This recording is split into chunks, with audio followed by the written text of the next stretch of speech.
अस्सलामुअलैकुम, welcome back to my channel Pakistani foods official. कैसे हैं आप लोग? उम्मीद करती हूँ ठीक ठाक होंगे, फर्स्ट क्लास होंगे और मैं भी ठीक हूँ अल्हम्दुलिल्लाह। आज जैसे कि आपको नज़र आ रहा है, मैं होम मेड रसमलाई की रेसिपी लेकर आई हूँ, जो कि हम बनाएंगे सिर्फ 1 कप मिल्क पाउडर से। और इतनी ढेर सारी हमने रसमलाई बनानी है, फ्लफ़ी सी, सॉफ्ट सी। आप लोग ज़रूर ट्राई कीजिएगा, आप लोग को ज़रूर पसंद आएगी। और ये देख लीजिए, हमने जालीदार बाज़ार जैसी रसमलाई बना ली है, वो भी 1 कप दूध से।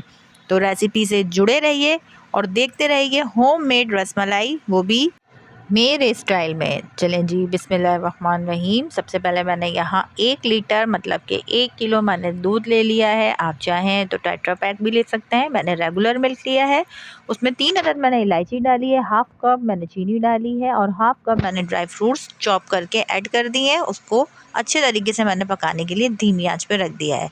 इसके बाद मैंने यहाँ 1 कप मिल्क पाउडर लिया है, आप किसी भी ब्रांड का ले सकते हैं।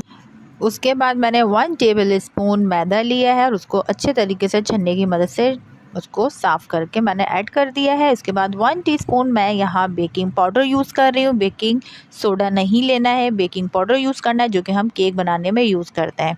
इन तीनों ड्राई इंग्रेडिएंट्स को मैंने मिक्सअप कर लेना है। उसके बाद मैंने 1 अदद अंडा लिया है, उसको बहुत अच्छे तरीके से बीट कर लिया है। अब हम इस अंडे की मदद से अपनी रसमलाई की डो रेडी करेंगे। थोड़ा थोड़ा अंडा शामिल करते जाएंगे और इसकी डो हम रेडी कर लेंगे। और जिस तरह के हम आटे की डो बनाते हैं, बिल्कुल इसी तरीके से हमने फ़ाइन डो बना लेनी है। उसके बाद 1 टीस्पून जैसा हमने ये डो लेना है, हाथ में हाथों को ग्रीस कर लेना है और इसको गोल गोल बॉल्स बना के उसके बाद इसको एंड में चपटा कर लेना है, जिस तरह के रसमलाई का शेप होता है। आपको जो भी पसंद हो आप वो यूज़ कर सकते हैं। अच्छा, यहाँ देख लीजिए, मैंने यहाँ 1 कप मिल्क पाउडर से 15 से 16 रसमलाई रेडी कर ली है। अब हम आ जाते हैं दूध की तरफ। ये देख लीजिए, बहुत अच्छे तरीके से हमारा दूध बॉईल हो गया है, इसका बहुत ज़बरदस्त सा कलर आ गया। अब यहाँ मैं सीक्रेट इंग्रेडिएंट्स यानी कि कंडेंस मिल्क यूज़ कर रही हूँ 1 टीस्पून। आपको पसंद हो तो ऐड कीजिएगा, वरना स्किप कर सकते हैं। उसके बाद मैंने इसको अच्छे तरीके से जोश देना है और उबलते हुए दूध में मैंने तमाम की तमाम रसमलाई ऐड कर देनी है और चम्मच की मदद से मैं इसको उलटते पुलटते बार बार जोश देते हुए दूध में चलाती जाऊंगी।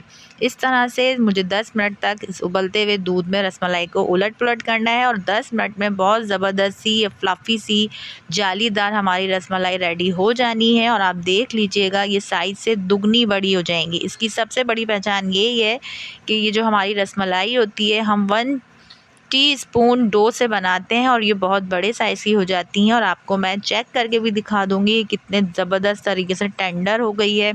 अंदर तक हमारी जो रसमलाई है वो पक चुकी है, सॉफ्ट हो चुकी है। तो जैसे कि आपको नज़र आ रहा है कि दूध की क्वांटिटी कम हो गई है और रसमलाई का साइज़ दुगना बड़ा हो गया है। इसको मैंने कवर करके 2 से 3 मिनट के लिए छोड़ दिया था इस उबलते हुए दूध में। अब नाइफ़ की मदद से मैं आपको चेक करके 1 से 2 रसमलाइयाँ दिखा रही हूँ। ये देख लीजिए, अल्हम्दुलिल्लाह हमारी बिल्कुल बाज़ार जैसी रसमलाई तैयार हो गई है। बहुत झटपट से तैयार हो जाती है। सिर्फ़ 1 कप दूध से हम ढेरों रसमलाई बना सकते हैं। आप लोग ज़रूर ट्राई कीजिएगा, मुझे उम्मीद है आप लोग को ज़रूर पसंद आएगी। अपना ढेर सारा ख्याल रखिएगा, मुझे दुआओं में याद रखिएगा। मिलती हूँ नेक्स्ट वीडियो में, जब तक के लिए अल्लाह हाफ़िज़।